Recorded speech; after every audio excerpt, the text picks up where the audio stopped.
देखो प्यारे छात्रों, हम आप लोगों को आज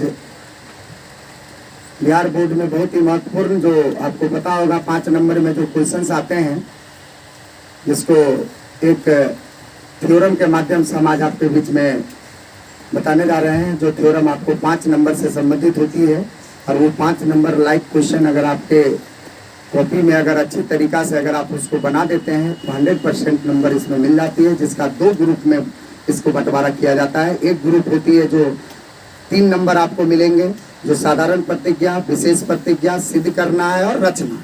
इस 4 चीज को अगर सुचारू रूप से अगर आप लिख देते हैं तो आपको 3 नंबर मिलेंगे, और बाकी जो प्रूफ होते हैं, प्रमाण होते हैं, उसमें आपको 2 नंबर मिलेंगे, यानी कि कुल 5 नंबर। तो हम ज्योमेट्री की शुरुआत आपको आज बीपीटी थ्योरम अर्थात थेल्स थ्योरम से हम लोग करना चाहेंगे।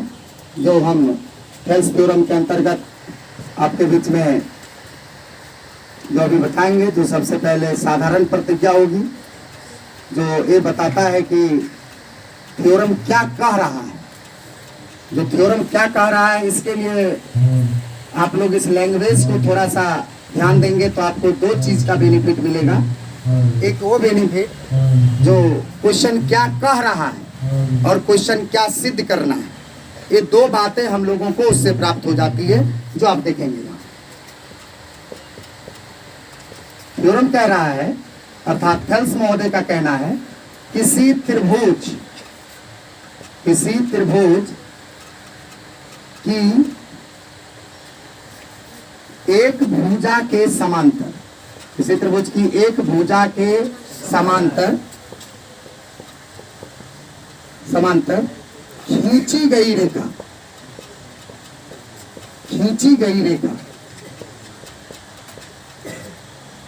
अन्य दो भुजाओं को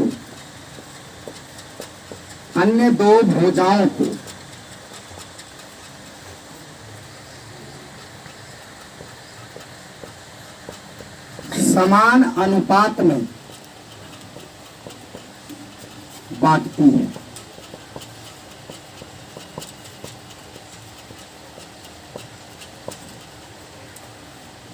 समझे क्या लिखे?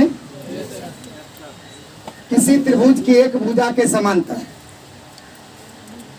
खींची गई रेखा अन्य 2 भुजाओं को समान अनुपात में बांटती है। इस लैंग्वेज को हम 2 पार्ट में पढ़ेंगे तो हमारे लिए फायदेमंद होगा। एक वो पार्ट वहां रुकेंगे जहां तक हमको कुछ प्राप्त हुआ, और प्राप्त हुआ तो जस्ट फिगर बनाएंगे। फिगर बनने के साथ अपनी भाषा में हम उस फिगर को कैसे क्या किए हैं उसको अपनी भाषा में लिख देंगे। फिर उस लैंग्वेज को पढ़ेंगे तो प्रूफ क्या करना है वो भी हमको इसी से प्राप्त होगी। जैसे आप देखेंगे छात्रों, इधर किसी त्रिभुज की देख सकते हैं, किसकी? तो त्रिभुज की। तो देखिए हम एक त्रिभुज का रचना किए, ABC, किसी त्रिभुज की एक भुजा के समांतर खींची गई रेखा। इसमें 3 भुजाएं हैं, किसी एक भुजा के हम समांतर खींचेंगे, अर्थात AB के समांतर खींचेंगे तो ऐसे खींचेंगे, BC के समांतर खींचेंगे तो ऐसे खींचेंगे, AB के समांतर खींचेंगे तो ऐसे खींचेंगे, AC के समांतर खींचेंगे तो ऐसे खींचेंगे। मतलब आपकी मर्जी, आप जिस भुजा के समांतर खींचे, हमको कोई आपत्ति नहीं है, लेकिन हम लोगों के लिए सुविधा यही होती है, इसीलिए हम इस भुजा के समांतर ऐसे खींचते हैं। ऐसे रेखा हम समांतर खींचे हैं जो अन्य 2 भुजा को क्या किया है, D बिंदु पर और E बिंदु पर क्या किया है, काटती है। तो एक काटती है, हम लोगों के नजर में काटती है, लेकिन अकॉर्डिंग टू थ्योरी कहा जा रहा है कि समान अनुपात में काटती है। यानी कि इस भुजा का अनुपात जो 100% AB थी पहले से, मार्कर से आप समझ सकते हैं, और हमारी उंगली यहाँ काला वाला देख लीजिए, तो 2 भाग में बट गई। इसका इतना बट्टे इतना, इस दोनों का जो अनुपात होगा, अनुपात का मतलब क्या होता है, रेशियो बट्टा, इतना बट्टे इतना। और वही बात इधर भी, इतना बट्टे इतना, ये दोनों आपस में क्या होंगे, बराबर होंगे, जिसको हम लोग कहते हैं क्या चीज, अन्य 2 भुजा को समान अनुपात में बांटती है। कौन बांटती है पता चल गया होगा आपको, पता चल गया होगा, D। ना हम D खींचते और ना ये AB और AC भुजा 2 भाग में बंटते, अर्थात समान अनुपात में बांटने वाला अगर कोई जिम्मेवार है तो है DE। इसीलिए मैं DE को बहुत ही इंपोर्टेंसिव पॉइंट यहाँ पे ज्यादा मानता हूँ कि न डी पैरेलल आती बीसी और न अन्य दो भुजा को काटती, अंडा काटती अंडा क्वेश्चन कहता कि समान अनुपात में काटती है। अर्थात इसमें ज्यादा महत्व क्या रखता है, पैरेलल समांतर जो आप खींचे हैं सो ये आपको दिया गया है, समांतर वाली पॉइंट आपको दी गई है। इसीलिए इस चीज को हम अपने लैंग्वेज में यहाँ पे विशेष प्रतिज्ञा में लिखेंगे, विशेष प्रतिज्ञा लिख करके लिखेंगे। माना त्रिभुज एबीसी है जिसमें डीई समानांतर है बीसी, जिसमें डीई समानांतर है बीसी, डीई समानांतर है बीसी, जो मीन्स डीई AB को किसको, AB को कहां पर, D पर,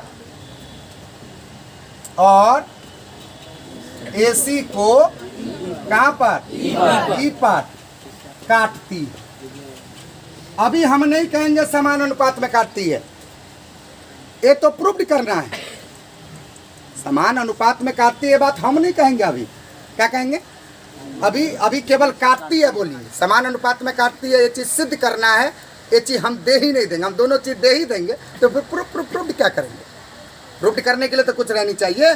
तो लैंग्वेज में फिर से बात पढ़ते हैं। किसी त्रिभुज के एक भुजा के समांतर खींची गई रेखा, लग रहा है पढ़ने से कि थ्योरी ये चीज हमको प्रेरित कर रहा है, प्रेरणा दे रही है कि आप ऐसा करो। अगर आप ऐसा करोगे कर्म तो फल में मिलेगा क्या, अन्य दो भुजा को समान अनुपात में बांटोगे वो फल मिलेगा। तो फल तो रिजल्टेंट फैक्टर बनता है, तो उसको हम एज ए प्रूफ दैट में लिखेंगे, न कि विशेष प्रतिज्ञा में लिखेंगे। इसीलिए हम यहाँ पे अब तुरंत आपके साधारण प्रतिज्ञा से समझ करके हम क्या लिख रहे हैं, सिद्ध करना है हमें अन्य दो भुजाएं AB और AC, उसको काट दिया D पर, AD बाई DB, देख लीजिए इतना बाई इतना, समझ रहे हैं सब कोई। मतलब अभी तभी मार्कर से ऐसे दिखाए थे आपको, इतना बाई इतना, आप मतलब ये इसका अनुपात और इधर जो ये मार्कर देख रहे हैं आप इसका अनुपात, ये दोनों से आप समझ सकते हैं। ये दोनों व्हाइट वाले, व्हाइट बाई ब्लैक, फिर इधर व्हाइट बाई ब्लैक, इस दोनों का जो अनुपात होगा आपस में बराबर होगा। ये बात हम नहीं कह रहे हैं, थ्योरी कह रहे हैं। अन्य दो भुजा को समान अनुपात में बांटती है, अर्थात AD बाई DB सिद्ध करना है। AD बाई DB बराबर AE बाई AC, समझ गए। तो इस प्रकार से विशेष प्रतिज्ञा सिद्ध करनी चाहिए। ये दो चीजें हमको ये दे दिया। तीसरी चीजें, किसी भी थ्योरी को प्रूव करने के लिए कुछ रचनात्मक बातें होती है। कुछ रचना जब तक हम नहीं करेंगे तब तक हमारे मंजिल को हम नहीं पा पाएंगे।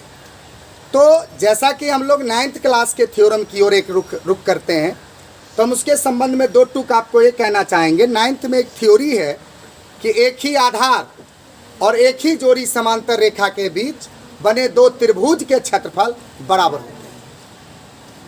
तो कहेगा सर आप उसको क्यों यूज करते हैं, क्या जरूरी है।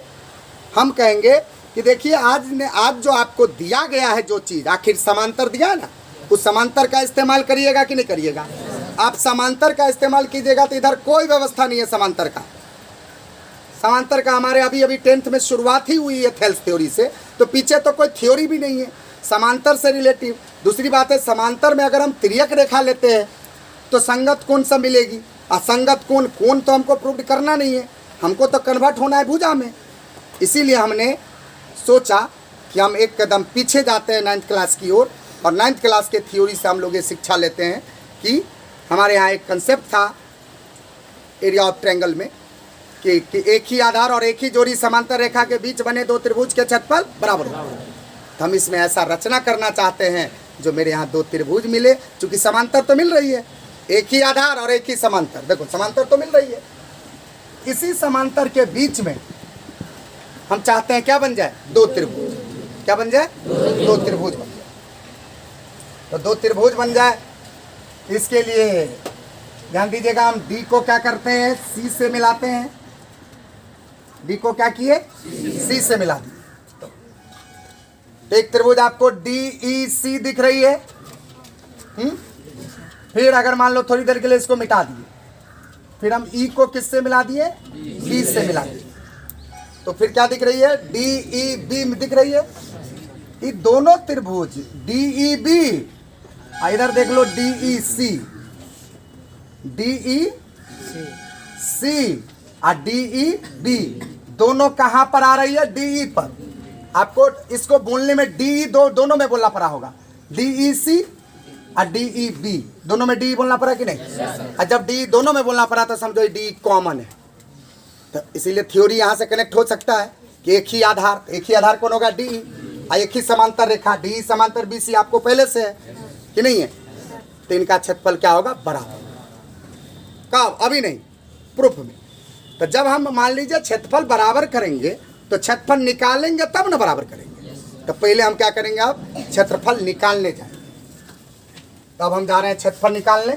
कि क्षेत्रफल निकालने के लिए किसकी जरूरत होती है? ऊंचाई की जरूरत होती है। तो जैसे हम इस त्रिभुज को एक मिनट के लिए आपको समझाने के लिए अलग से बता देख सकते हैं। DEC ये त्रिभुज हो गई, और एक हो गई DEB ये त्रिभुज हो गई। इस त्रिभुज का क्षेत्रफल निकालना है हमको, तो ऊंचाई तो डालेंगे। इसीलिए हम देखिए यहां से अगर ऊंचाई डालेंगे ऐसे देख रहे हैं, ऐसे डालेंगे तो मेरा आधार कौन हो जाएगा?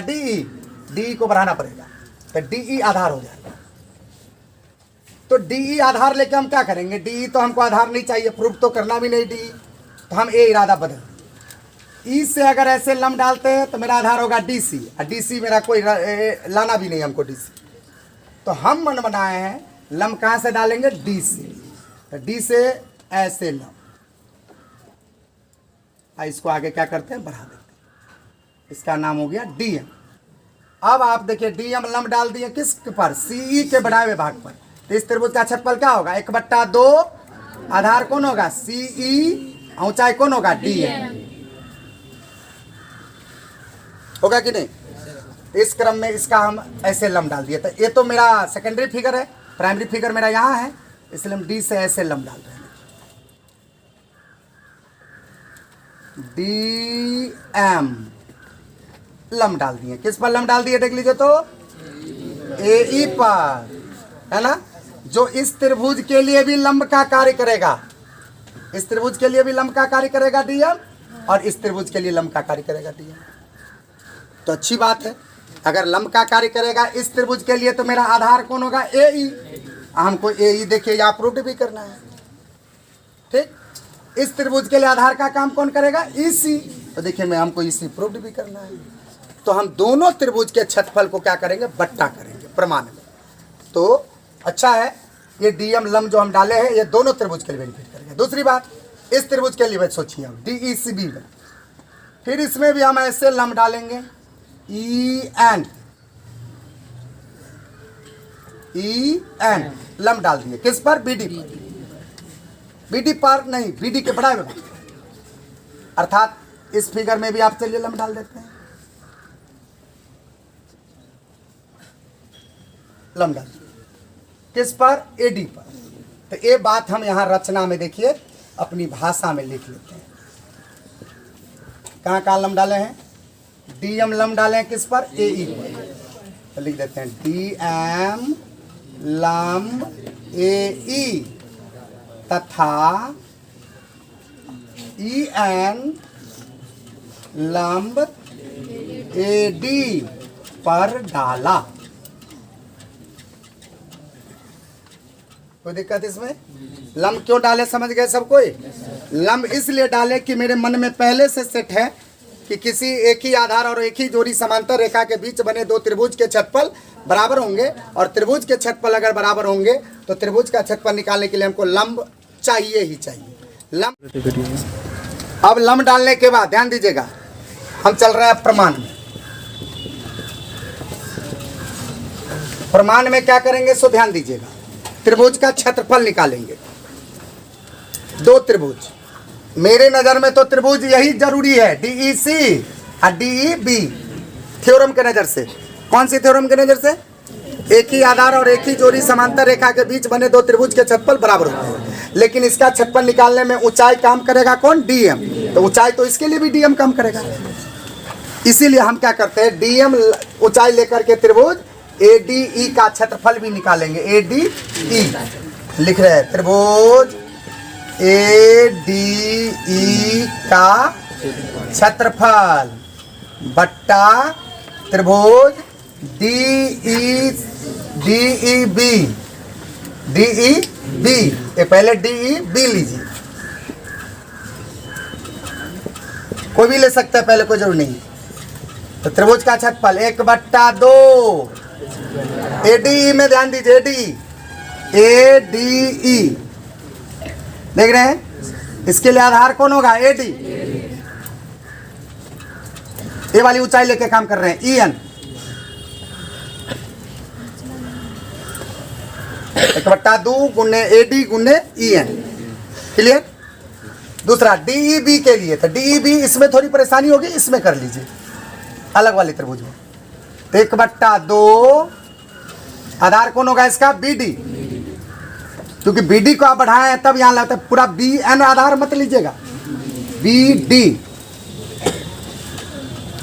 गुन्ने ऊंचाई कौन होगा? E N. E N cancel, half half cancel, तो बच गया AD by BD, equation first. Clear है? एडीई का निकालना इसलिए जरूरी पड़ रहा है कि हमको एडी भी तो जरूरी है, एडी भी जरूरी है, एडी बाई बीडी। तो एडी के लिए लंब कौन होगा? ई एन, इसलिए हम उसका भी क्षेत्रफल लिए हैं। चूंकि हमको बट्टा में प्रूव करना है, इसलिए हम बट्टा कर रहे हैं। अब आइए पुनः फिर त्रिभुज एडीई का क्षेत्रफल क्यों ले रहे हैं? क्योंकि एडीई में आप देख लीजिए 2 बार लंब डाला गया है, 2 गो लंब है, अब हम डीएम लंब लेके काम करेंगे। फिर त्रिभुज डीईसी 1/2 गुने एडीई के लिए आधार कौन होगा इस बार? एई, क्योंकि डीएम लंब लेंगे, आधार एई गुने डीएम। फिर नीचे 1/2 देख लो, डीईबी यहाँ है, डीईसी, इसके लिए आधार कौन होगा? ईसी। ऊंचाई कौन होगा? डीएम।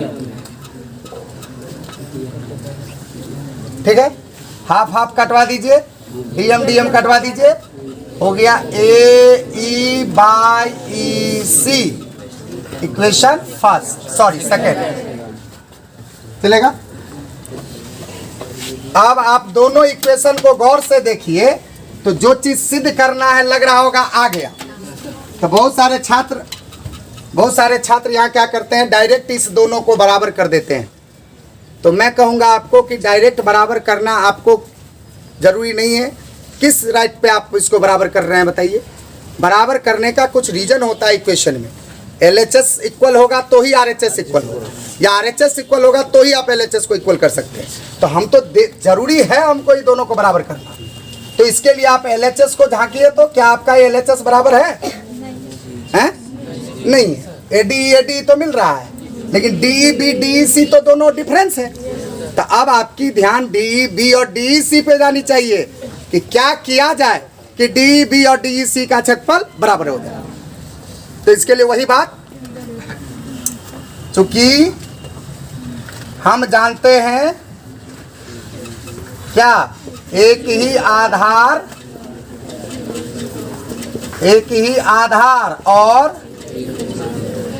और क्या, और एक ही समांतर रेखा के बीच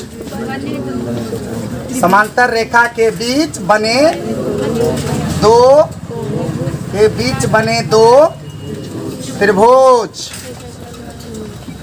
के क्षेत्रफल क्या होते हैं? बराबर होते हैं।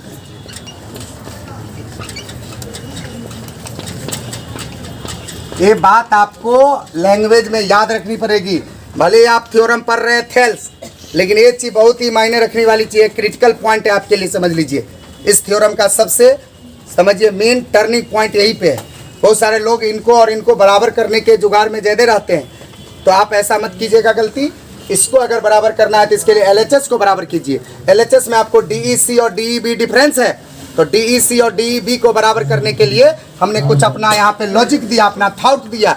इस लॉजिक को आप ध्यान में रखेंगे, बस इसके बाद आपको समझ में आ जाएगी। हम अंत में पहुँच चुके हैं, ध्यान दीजिएगा।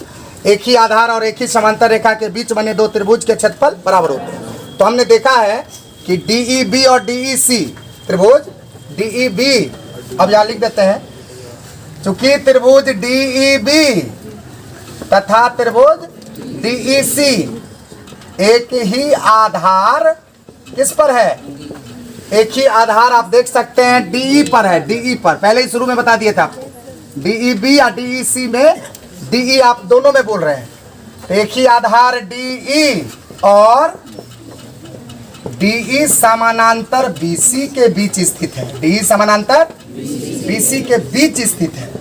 बताइए, समांतर दिया था थ्योरम, अभी तक हम समांतर का यूज नहीं किए थे, अभी अभी यूज हुआ है। अब कोई व्यक्ति अगर डायरेक्ट इसको बराबर कर दिया, जो दिया है थ्योरम उसका इस्तेमाल भी नहीं हुआ और बराबर कर दिए, तो किसी भी एंगल से सही लग रहा है आपको।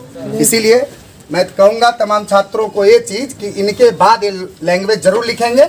अब हम यहाँ लिख देते हैं, अतः त्रिभुज DEB का क्षेत्रफल बराबर होगा त्रिभुज DEC का क्षेत्रफल। क्लियर हो गया? ज्यों ही DEB और DEC का क्षेत्रफल आप बराबर कर दिए, जो आपके लिए टेंशन का एक पहले से टेंशन की बात हो रही थी, जो DEB DEC बराबर नहीं है, वो देखो आज बराबर हो गया। अब तो आपके नजर में LHS बराबर हो गया। अतः इसीलिए अब लिख देंगे लास्ट में, समीकरण फर्स्ट तथा सेकंड से माने फर्स्ट से और सेकंड से लग रहा है LHS बराबर हो गया। इसीलिए RHS को क्या करेंगे, बराबर, माने AD बाई BD बराबर AE by EC, AD by BD बराबर AE बाई EC। यहीं पे इस चीज का समापन हो रहा है, इस थ्योरम का। आशा है कि आप इस थ्योरम को अध्ययन करके कुछ अच्छा ज्ञान प्राप्त कर सकते हैं। धन्यवाद।